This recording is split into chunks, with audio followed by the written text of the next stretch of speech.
Hey, good people. It's Tiffany here.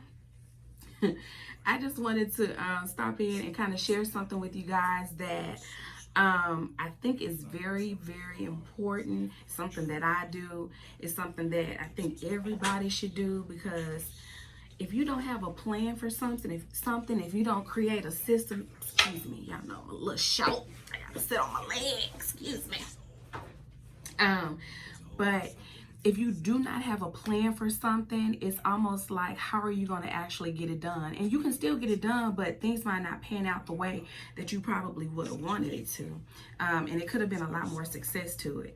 But I just wanted to share with you guys what I do on a annual preparing for the year to come, and then what I do actually on a quarterly basis. I get excited at the end of I get nervous and excited at the end of every quarter because that's my opportunity to do a checkup on what it is, the goals or the plans that I put in place to see if, okay, where am I? Are things looking good or things looking bad now?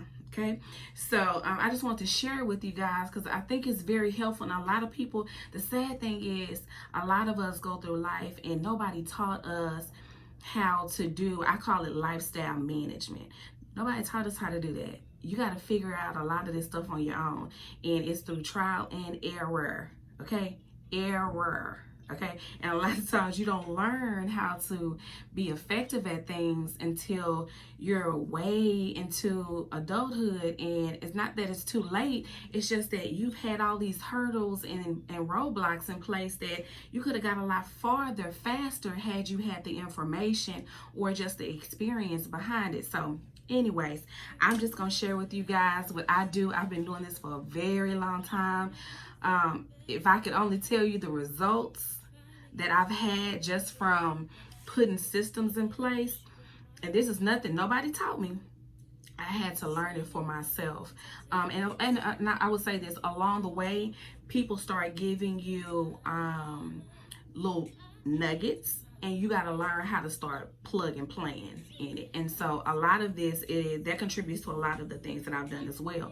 But let me just go ahead and share with you. I call it lifestyle management. And so what I do is I'm going to use 2019 and 2020 as an example. In 2019, around October, I start planning for the upcoming year. And to be very honest with you, it's probably gonna be before October that I start thinking through things, but when I put it on paper, it's around October. And so October, I start planning out. I'm like, okay, what do I want to focus on this year? Some things I keep as fixed, or it's just a standard, like it doesn't change because it just has to be there. And then some things are variables. I take it in, take it out. Okay, do I want to focus on this or I want to focus on that? It just depends. So I want to share it with you guys. But so in October of 2019, I sit down literally at my computer and I start thinking about, prior to that I started thinking about it, but I start planning out on the computer on in a document. I use Excel. If you don't know how to use Excel, it's a very helpful tool because it can add, subtract, do whatever it is that you wanted to do in sales. But that's a whole nother topic. You don't have to use Excel. You can use Word. You can use a piece of paper. It doesn't matter. But it's a lot easier to manage when you're using an actual a system or tool like Excel. Anyway, so again, in October of 2019, I sat down and I actually planned it out in Excel. So this is exactly what I do. I sit down and I say, okay, what are my categories? I say, what are my categories for my focus of 2020? And my categories, and you can use these exact same categories, or you can switch out the categories to your liking, to your lifestyle. But again, this is a part of my lifestyle management. So what I focus on is my budget. I focus on a savings plan. I focus on debt payoff. And I go into detail a little bit more about what I mean by these. I focus on investments. I focus on career. I focus on business. I focus on health and wellness. And I focus on lifestyle. And then I focus on family. Okay, so those are the categories that I put plans to goals to say, okay, what do I want to accomplish in this particular area? So I'm going to go through those categories and give you a little bit more insight on what it is that I mean. So remember, this is in an Excel spreadsheet, and I create tabs at the bottom for each of those categories. So for instance, for budget, my budget, typically what I do is I look at all of my income. Any of my income, I look at my income, my expenses, and then I break it down to how it is I want to arrange my budget, however that may be. Everybody's is probably going to be a little bit different. And then for my savings plan, now this is my favorite. Okay, savings is just my favorite thing to do. I just love to save, honey. But what I do is what I call aggressive saving. Okay, that's a whole nother topic. I can teach y'all that later on. But I do extremely aggressive saving. Extremely aggressive. So that's when I put a savings plan together. I start thinking about, okay, you know, a lot of people will tell you, just don't let money sit in your savings. Go put it in an investment account, or go do this. You can definitely do that. But if you don't know how to do that, let it sit for a minute until you come up with a plan on what it is that you want to do with that money. Okay. But anyways, so I have a savings plan that I put together, my goals for 2020, and I literally break it down. My savings plan, I literally break it down by quarter, and I'm using it from my budget. Everything plays with each other. Okay, everything is connected. That's what I'm telling you. A budget is so important. People overlook budget. A budget is so important. That's what makes or breaks everything. Because if you don't know how your money is coming in and going out, you ain't gonna know how to manage your money in general. And nobody is really taught how to manage their money. So what you think you're doing? That's another story too. But anyway, so I do a savings plan, and then I do a debt payoff plan. So some people might have debt, some people might not have debt. I unfortunately have some debt. And a lot of it is attributed to school. So unfortunately, I didn't get a full ride on nothing. No, I just had to make my own way, but we had to get it done. So that's a debt that I have to put a plan together around on how in the world I'm gonna pay this stuff off. Now that doesn't mean that you pay it off all in that 1 year. The goal is to say, okay, ultimately you have your goal, but what are you doing in the process each year, each quarter, each month to make sure that you get this paid off? So that's my payoff plan. And then I have an investment plan. So when you hear investment, a lot of times you probably think of stock market or something like that. That can be included as well. But there are other investments that you can make. You can start looking at business ventures. You can start looking at whatever it is that you want to do. You can invest in other people's businesses, creating your own business. There's so many other investments that you can do. Buy you some land. You want to have a plan to say, this year, what am I focused on investing? And so that's why I have an investment tab, because that's important to me, because I want to have a plan to say, okay, what I'm going to do this year. What am I investing in this year? And it doesn't have to always be a business. It can be so many other things, but it's totally up to you of what you build out in that particular tab for investments in your lifestyle management plan. Then I look at career. So this might be real petty, real petty, but I like to, it's not petty. It's important to set goals on how much you want to be paid if you're working on a job. It's important for you to look at, okay, when it comes to your career, after a certain amount of years, what type of position do you want to be in? I'll use an example like this. Okay, after maybe 2 to 3 years, or however many years it wants to be, do you want to be in leadership, or do you want to move into a different department? If you have a goal, you have to put a career plan in place, and then you got to map out how you're going to accomplish these things. So I always do that because for me, I like being in the workforce because I like healthcare so much, and this is where I learn a lot of things. So I like to stay connected and stay basically with a job in the healthcare field, because I just gain so much insight. And So anyway, so that's the careers. And then I have a tab for business. So when I say business, this is not necessarily business ventures. This is like, okay, something, it could be for someone who doesn't have a business, but let's just say that you have a business. What are some of your goals that you're going to be focusing on your business? You know, if you want to start thinking about, okay, where do I want to go with this business? What is my goal? Do I need to do some rebranding? Do I need to look at my business from a different perspective? Is this a business that's being profitable? Is this a business that I probably need to get a coach on? Or is this a business, whatever it might be? But I have that there for business for me. And then the other thing is health and wellness. And for me, that means that's my spiritual growth. That means that's my actual physical health. I put on there weight loss. I have a weight loss goal. Okay, Tiffany, you got a weight loss goal on there, girl? What you doing to accomplish your weight loss goal, girl? Okay. And I'm not saying that you ain't gonna struggle with it. You can struggle with it, but always remember that you have a goal in place, and the goal is to reach your goal, you know? And so that's why you're putting these plans in place. So I have a health and wellness goal. If I'm really ready fully to live that vegan lifestyle, that's on my goal list, you know, because you're gonna have setbacks, you're gonna have things that happen, you know, you just gotta stay the course. And so those are some of the things that I might have on mine on health and wellness. Yours can look totally different. You can have a totally different category. You can have the same category, but it just, the plan for it looks different, you know. And then the other one is lifestyle. So this is where I plan, okay, how many vacations that I want to try to take this year?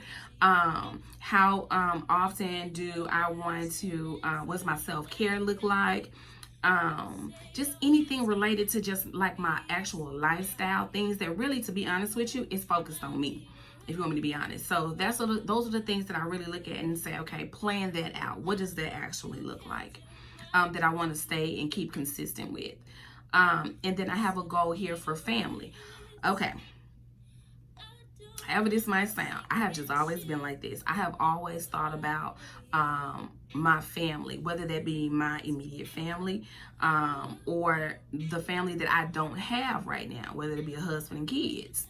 I always plan for my husband. I always plan for my kids. So one thing that I've always been big on is I want to be a contributor in the home. And I didn't want to be a little contributor. I want to be a big contributor in the home. And so that's important to me because I want to be able to support my husband. So on family, I sit and I think about, okay, so what are some of the goals that I want to do? And to be very honest with you, that's where kind of like me getting my MBA came from. Is, okay, I want to be in a different type of position. It's associated with business because I wanted to know how to operate and run a business efficiently. It's income that's associated with it. It's just within my career, being able to elevate, you know. So it's a lot of different factors that you just have to look at when you look at your categories and say, okay, what's really associated with this particular category, and why am I putting it here, and what's the actual goal? So that's what I have on my categories. And so when January comes, I have already planned out all of this.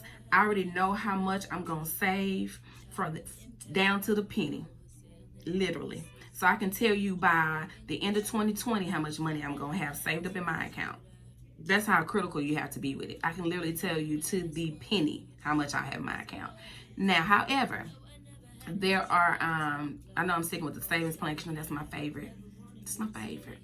But with this one, it's important because you get to actually, when you start seeing your progress, you start figuring out, okay, I can actually do this. That gives you more motivation to keep going and moving forward, right? So anyway, so January comes, I already have my systems in place. So what I do are projections. But then once the quarter ends, I do projections for everything. Then once for each of those categories. But once the quarter ends, that's where I do a checkup. I'm like, okay, let me see where I am. And I'll use this quarter or last quarter, second quarter, for quarters. Okay. Every year has 4 quarters. Okay. January, February, March. That's 1 quarter.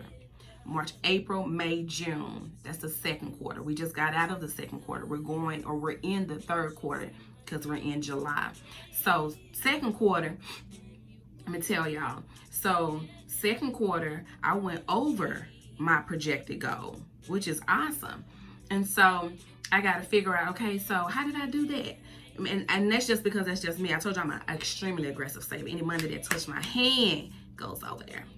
But everybody's different. But I'm an aggressive saver until I reach my ultimate goal, until where I'm comfortable.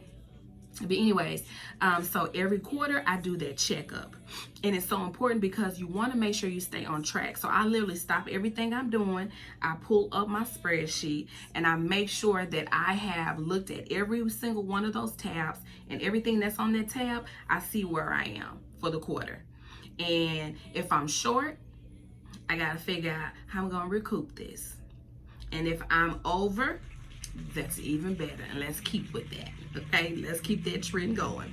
So anyways, I just want to share that with you guys. If you want any more detailed information, I'm gonna try to see if I can get continue to get y'all some information, like doing some videos or something, just to give y'all a little bit more insight on lifestyle management, because to be honest with you, it's just one of those things that we were not taught, and you have to learn everything the hard way.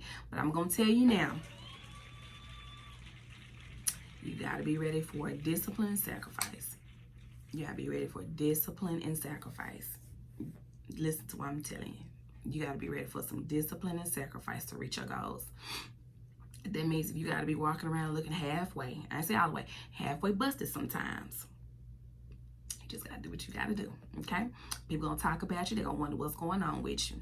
But you know that you have a goal you are trying to reach, okay? If Corona ain't taught us nothing, you should know finances. Lifestyle management is one thing, okay? But specifically, finances, you have to have your budget and your savings in place, because you never know what's going to happen. You never know what's going to happen. So anyways, I'm just here to encourage you guys, and I want to share with you guys what I do. Is called lifestyle management, and then I just create my categories and I just stay focused on those. I get so excited by the end of the year. I be like, yes, baby, yes. If I hit them goals for the entire, and that's the thing about doing that checkup every quarter, you can assess where you are, and if there's areas that you need to pick back up on, or if there's areas you need to be more aggressive on, whatever it might be, that's your opportunity to regain yourself and figure out, okay, what do I need to do better, or what do I need to keep doing? And when I tell you at the end of the year, your girl be excited, honey. Your girl be excited, because it's just so, you feel so accomplished, you know. But anyways, I'm gonna add this, okay? I just gotta add this. Women, whether you have children, whether you're married, whatever, single, it doesn't even matter. It is so important, okay? It is so important that you understand, first of all, how to do lifestyle management, but specifically knowing how to manage your money. How to manage your money. How to manage your money, okay? You have to. You have to. And if you don't know, ask for some help. Ask. You have to know how to do these things. I'm telling you, you have to know how to do these things. A lot of people don't understand as well that if you don't have the right budget in place, how are you going to start your business? Our businesses don't require a loan to get started. Our business do not require a loan to get started. I'm telling you. So I'll share some more things with you guys in the future, just about some of the successes that I've had with this particular system. And when I tell you, this was just a matter of me sitting down and taking my life serious years ago and saying, okay, what I don't know, I'm gonna figure out. And it's no reason why. I'm gonna tell you something else. It's no reason. Oh, I gotta share this story with y'all. I gotta share this story with y'all. So I'm at the bank, and so I was trying to ask them, the bank associate, typically how, like when you have customers, on average, just on average, how much money do people have saved up in their savings accounts? Just on average. I was gonna say one number, but I let him tell me first. I'm gonna let y'all think about this. I wish I was on live so y'all can push, just so y'all can type in the comments, y'all, the guess to the number of what he said his clients have in their savings account saved up. Okay, $300. $300. The average person doesn't have more than $300 saved in their savings account. That's scary. It's not no shame here. What I'm saying is, it's not that you don't have $300. It's that you're using. It's not that you don't have more than $300. You're using your money. You're putting your money somewhere that you shouldn't be. You have to have something saved up in case there's a rainy day. COVID is a rainy day. And that's one. That's one. So everybody's savings goal is different. But he said $300. The average person doesn't have more than $300 in their savings account. I was gonna say $5. I was gonna tell him $5. I was guessing $500. We gotta do better, y'all. We gotta do a lot better. So, anyways, I just want to share with you guys what I do because I thought maybe it'd be beneficial for y'all. If it is, let me know. But I'm excited for you guys. I hope y'all put this system in place. And just to recap, remember, if you can, it's not too late now. It's not. You can still plan for it. We're in the third quarter. You can still plan out for the rest of this year. Do not give up. You can still plan for the rest of this year. But I want to encourage you and challenge you to start thinking about what it is that you want to do. So as a recap, what I do typically is the year before, like 2019, I start doing all my thought planning. When October and November hits, I start getting down and actually putting it down on paper, or I put it in my Excel spreadsheet. Okay, I just put it there, and then it prepares me for when 2020 comes. I put my goals. I put down how I'm going to execute these goals. That's the trick. You got to understand how you're going to execute these goals. Okay, and then how you're going to track these goals. So when January's hit, I'm off and I'm ready. I just gotta wait till the next. I gotta make sure that when that quarter hits, and I can show y'all some other stuff on how you just make sure you get these things done. But when the quarter hits, I just do a checkup, make sure everything is falling in place. I start thinking about new and more innovative ways to say, okay, if I want to save more, if I want to budget more, what else can I do for my health and wellness, lifestyle? Because things will start coming to you as they go. So just think about this as something that's like a working document, if you will, just to continue to do those things. But anyways, I think I've been on here too long. And so I just want to give y'all the insight, and let me know if it's helpful. But I call it lifestyle management, and it's so important that you do it. It might seem like it's a hassle, but when I tell you, I'm gonna show y'all some results on what this has done for me, honey. And it is not hard. It is not hard. This is no different than a vision board. This is no different than you planning out something for whatever it is you're trying to do, how you're trying to get it done. But it's a lifestyle. You can't do it one time and be done. You have to make it a lifestyle. You have to. Okay. Anyway, so I just want to share that with you guys. I hope it was helpful. I will see you later. Y'all have a great one. Bye.